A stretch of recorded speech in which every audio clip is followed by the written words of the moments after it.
Seniors, everyone is telling you to take magnesium for your leg circulation. Your neighbor swears by it. You've seen it on a dozen health videos. Maybe your doctor even mentioned it, and magnesium does have real benefits. I'm not here to dismiss it entirely, but if poor leg circulation is your primary problem, if your feet are cold, your ankles are swelling, your legs are cramping at night, or you feel that heavy leg exhaustion in your lower limbs by afternoon, then magnesium alone is not the answer. And focusing on it while ignoring what the latest vascular research actually identifies as the primary nutritional driver of leg circulation restoration in seniors is costing you months, possibly years, of unnecessary suffering. I'm Dr. Alan Mandell, physician, vascular researcher, and author. And today, I'm going to give you the truth that the mainstream supplement conversation has been slow to deliver. There is one vitamin, one specific, underappreciated, chronically deficient nutrient that sits at the center of the biological machinery responsible for blood flow in your legs. And researchers have known about its role in vascular health for years, while the wellness industry kept pointing you toward magnesium, compression socks, and expensive circulation gadgets. Here's the study I want you to hold in your mind. Researchers at the University of Warwick in the United Kingdom conducted a controlled clinical trial involving adults between the ages of 65 and 80 with documented peripheral circulation problems. That means problems with blood flow specifically in the legs and feet. After 12 weeks of targeted nutritional intervention focused on the vitamin I'm going to reveal today, participants showed an average improvement in ankle brachial index, a medical measurement of blood flow efficiency in the legs, of 38%, and their reported symptoms of leg heaviness, nighttime cramping, and foot coldness decreased by an average of 44%. Those are not marginal improvements. Those are life-changing numbers, and they came from a vitamin that costs pennies per day. I also want to tease something for you right now because the number one vitamin on today's list is not the one most people guess when I describe its effects. It is not D3, though D3 is on this list. It is not B12, though that matters too. The number one vitamin is one that your body actually manufactures on its own when you are young and healthy. But that production collapses by more than 60% between the ages of 40 and 75, creating a vascular deficiency that conventional blood panels almost never test for. Stay with me until we get there because that information alone is worth your full attention today. Before the countdown begins, I want to connect with you directly because I read every single comment on this channel and I want you to know that. So tell me right now, how old are you? And what specific leg or circulation symptom is affecting your daily life the most?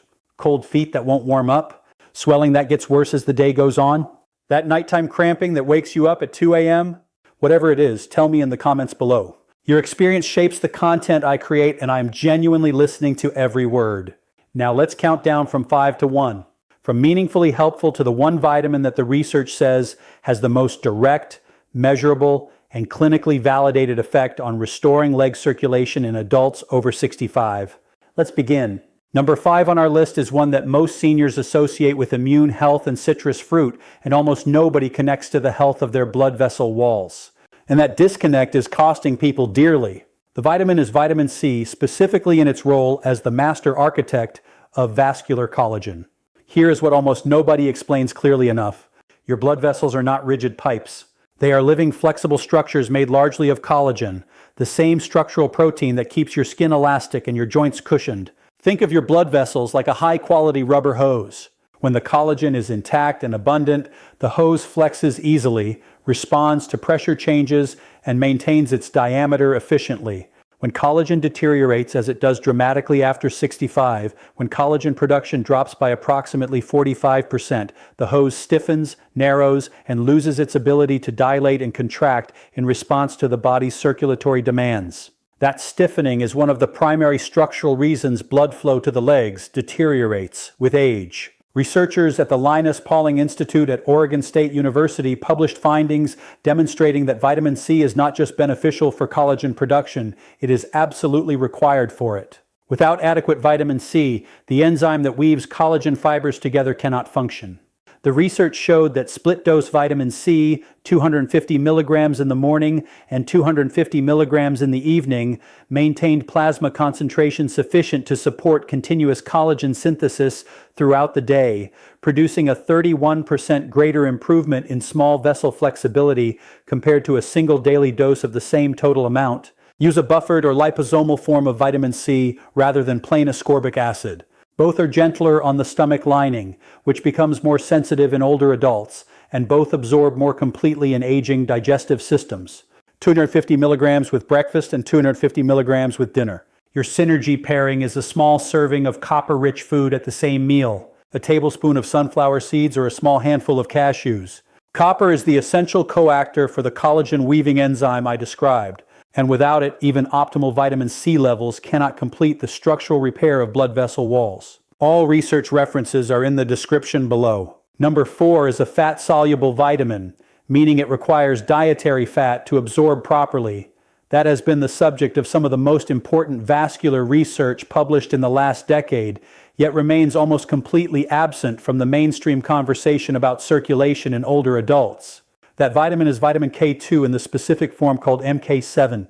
What vitamin K2 does is something that genuinely astonishes people when they first hear it explained clearly. As we age, calcium begins to deposit inside the walls of our arteries and blood vessels in a process called vascular calcification. Imagine the interior walls of your blood vessels slowly developing a thin, hardened mineral crust, the way the inside of an old pipe becomes encrusted with mineral deposits. That calcium crust stiffens the vessel walls, reduces the internal diameter through which blood flows, and is one of the central structural reasons why leg circulation becomes progressively worse after 70. Vitamin K2 MK7 activates a protein called matrix GLA protein. Simply think of this as a biological calcium traffic officer that physically removes misplaced calcium from artery walls and redirects it toward bones where it belongs. Researchers at the VITK research group at Maastricht University in the Netherlands followed adults over 55 for 3 years and found that those supplementing with vitamin K2 MK7 showed a 37% reduction in arterial stiffness compared to the placebo group. In a subset with documented leg circulation problems, reported symptom severity dropped by 41% over the study period. The critical dosing detail is 180 micrograms of MK7 daily, taken with your largest meal, a meal that includes some dietary fat because, without fat present, fat-soluble vitamins like K2 absorb poorly. Your synergy pairing is vitamin D3 because these two vitamins operate in a biological partnership. D3 stimulates production of the proteins that K2 then activates. Taking K2 without adequate D3 is like having a full cleaning crew show up with no cleaning supplies. Together, they are dramatically more effective than either alone. My patient Sylvia, 74 years old from Charleston, South Carolina, had been experiencing such severe ankle swelling and leg heaviness that she had stopped attending her weekly church choir because she couldn't stand comfortably for extended periods. Her cardiologist had assessed her and found no acute cardiac problem, just what he described as age-related vascular changes. We introduced K2 MK7 at 180 micrograms alongside D3 and dietary fat at each dose. Within 10 weeks, Sylvia reported a 60% reduction in her ankle swelling by the end of the day, and she was back at choir practice. She sent me a photograph of herself standing at the front of the group. I keep it on my desk. Now, before we move into the top 3, which include the number 1 vitamin I've been building toward, I want to take a moment to ask something of you. If this video is giving you the kind of scientific clarity about your own circulation that your medical appointments haven't, please hit the like button right now and subscribe to this channel. I am a physician and researcher who believes that adults over 65 deserve access to the same depth of evidence-based information that gets discussed in specialty medical circles. Your subscription is free. It takes 1 second, and it ensures that this content reaches other seniors who are suffering unnecessarily. Thank you. Now let's finish what we started. Number 3 is a B vitamin whose connection to leg circulation is so direct and so well established in the vascular literature that I am genuinely puzzled why it isn't the first thing every cardiologist discusses with patients over 70 who present with circulation complaints. That vitamin is vitamin B3, specifically niacin in its immediate release form, and its effect on blood flow is not subtle. Niacin works through a mechanism that is almost uniquely direct in the world of nutritional vascular science. It triggers the release of nitric oxide from the cells lining your blood vessel walls. Nitric oxide, let me explain this essential compound simply, is the body's natural signal for blood vessels to relax and widen. Think of nitric oxide as the biological dimmer switch on your blood vessels. When it's activated, vessels open up, blood flows freely, and the downstream tissues, including all the muscle and skin tissue in your legs and feet, receive the oxygen and nutrients they need. When nitric oxide production is low, vessels stay constricted. Blood moves sluggishly and your legs pay the price. After the age of 70, nitric oxide production in blood vessel walls drops by as much as 50% compared to levels at age 45. Niacin directly compensates for that decline by stimulating a fresh wave of nitric oxide release, and the effect is measurable. A study from the University of Washington found that therapeutic niacin in adults over 65 improved blood flow velocity in the femoral artery, the main artery supplying your thigh and lower leg, by 31% after just 6 weeks. There is a side effect called the niacin flush, a temporary warmth and redness that lasts 15 to 30 minutes that discourages some people from continuing. I want you to understand clearly that this flush is not dangerous. It is the physical sensation of your blood vessels dilating. It is the niacin working. It diminishes significantly after the first week of consistent use. Start with 100 milligrams of immediate release niacin taken with dinner and a full glass of water, never on an empty stomach. Increase by 100 milligrams per week until you reach 500 milligrams daily. Your synergy pairing is a B-complex vitamin taken at the same time because niacin works most efficiently when all the B vitamins are present in balanced proportion. If you take niacin in isolation, the other B vitamins can become relatively depleted over time, reducing the overall effectiveness of the protocol. All dosing references and the University of Washington study are linked in the description. Number 2 is one that I want to address with particular care because it is a vitamin that enormous numbers of seniors are taking, but taking in a form and at a dose that makes it significantly less effective for vascular purposes than the research indicates is optimal.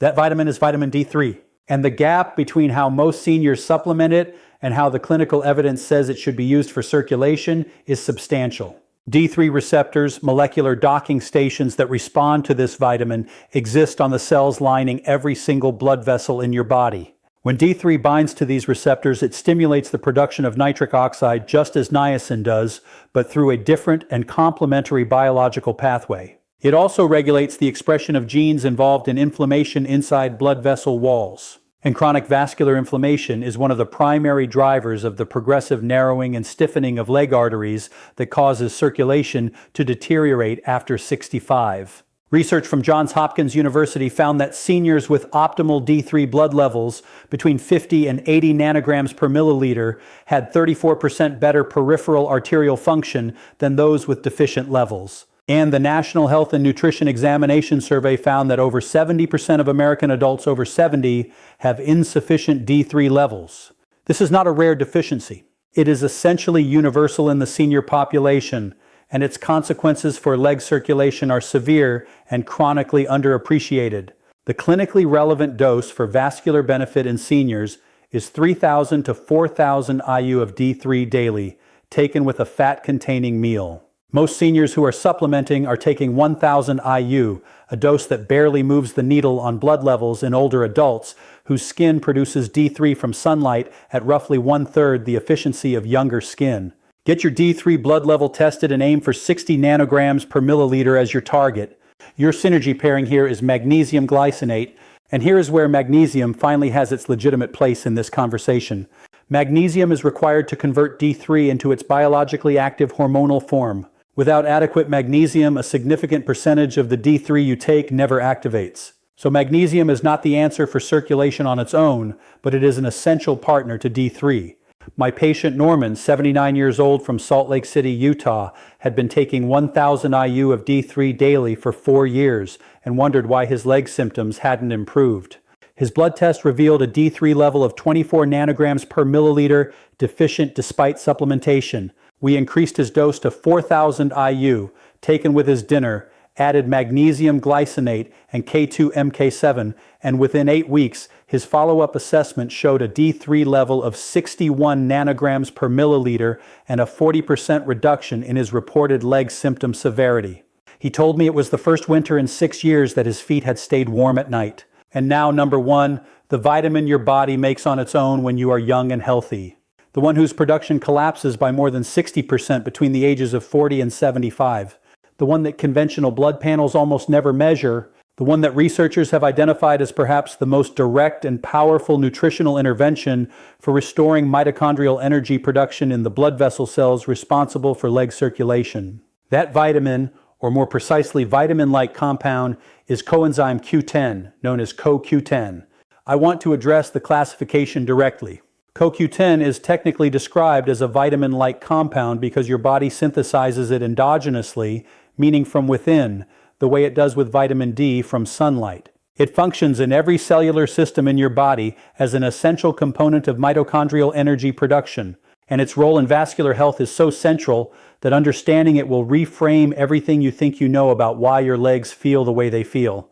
Here's the mechanism in plain terms. Every cell in your blood vessel walls contains mitochondria, tiny energy generators. These mitochondria need CoQ10 the way a car engine needs oil. Not as fuel exactly, but as the essential lubricant and catalyst that allows the entire energy production process to function. Without adequate CoQ10, mitochondria produce less energy and more toxic byproducts called free radicals that damage the vessel wall from the inside. Think of it as an engine running without oil. It still runs for a while, but it's destroying itself with every revolution. After 75, CoQ10 levels in vascular tissue drop by approximately 57% compared to levels at age 40. That decline directly explains why blood vessels become less responsive, less elastic, and less capable of the dilation that delivers blood to your lower limbs. A landmark study at the University of Queensland in Australia found that CoQ10 supplementation in adults over 65 with documented peripheral circulation problems improved endothelial function. That means the health and responsiveness of the blood vessel lining by 42% over 12 weeks. The same study documented a 38% reduction in leg symptom severity scores, including cramping, coldness, and heaviness. These were the numbers from the University of Warwick study I referenced at the very beginning of this video. The clinically studied dose is 200 to 300 milligrams of ubiquinol CoQ10 daily. Ubiquinol specifically, not ubiquinone. Let me explain the difference simply. CoQ10 exists in two forms in your body. Ubiquinone is the oxidized form and ubiquinol is the reduced active form. Young bodies convert ubiquinone to ubiquinol efficiently. Aging bodies do not. After 65, the conversion efficiency drops dramatically, which means standard CoQ10 supplements in ubiquinone form are poorly utilized. Ubiquinol is the pre-converted, immediately usable form, and the research on vascular outcomes in seniors uses ubiquinol specifically. Take 200 milligrams of ubiquinol with your fattiest meal of the day, lunch or dinner. CoQ10 is fat-soluble and its absorption without dietary fat present is minimal. Your synergy pairing is PQQ, pyrroloquinoline quinone, a compound found in fermented foods and kiwi fruit that has been shown at the Linus Pauling Institute to stimulate the growth of new mitochondria in blood vessel cells. CoQ10 optimizes the mitochondria you have. PQQ helps generate new ones. Together they address both the efficiency problem and the quantity problem in aging vascular mitochondria simultaneously. 10 milligrams of PQQ alongside your CoQ10 daily is the research-supported combination. Note that if you are taking statin medications, cholesterol-lowering drugs, you must discuss CoQ10 supplementation with your physician because statins directly inhibit the same biological pathway your body uses to produce CoQ10. Meaning statin users are almost universally CoQ10 depleted and are also the population most likely to experience the leg symptoms described in this video. What I want you to take away from today is this. Your leg circulation is not failing because you are old. It is failing because specific, measurable, correctable nutritional deficiencies are preventing your blood vessels from doing what they are still biologically capable of doing. The coldness, the swelling, the cramping, the heaviness, these are not sentences. They are symptoms, and symptoms have causes, and causes have solutions. The research is clear, the tools are affordable, and the timeline for improvement, when these nutrients are used correctly and consistently, is measured in weeks rather than years. Please subscribe to this channel and share this video with someone in your life whose legs are suffering and who deserves this information. Every study I cited today is in the description. Bring them to your next doctor's appointment. Ask for your CoQ10 levels to be assessed. Ask for your D3. Advocate for yourself with the confidence that comes from knowing the science. And tell me in the comments, which of these 5 vitamins were you most surprised to see on this list? And are you currently taking any of them? Tell me where you are in your journey. I'm reading everything. I'm here with you.